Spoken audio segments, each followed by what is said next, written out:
አላስጨነቀሽ ያው በቃ ማለት ከሱ ጋር ይሄ ተመለሱ ምናምን የሚለው ነገር ቢቆየም ብዙ አሳሳቢ አይደለም ምክንያቱም ያው አንቺም ካለሽበት ሁኔታ አንፃር ግን ይሄ የፍቺ ወረቀቱን ግን እሱን ነገር ብታዩ በቃ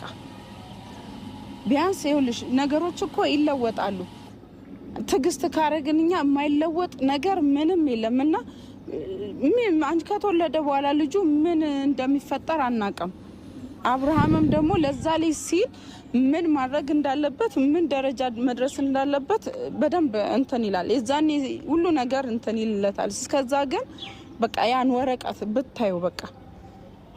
እስከዛ የሚባለው ነገር ቢቆም አልተረዳሽም ማለት ነው እኔ እየተረዳሁሽ ነው ሁሉ ነገር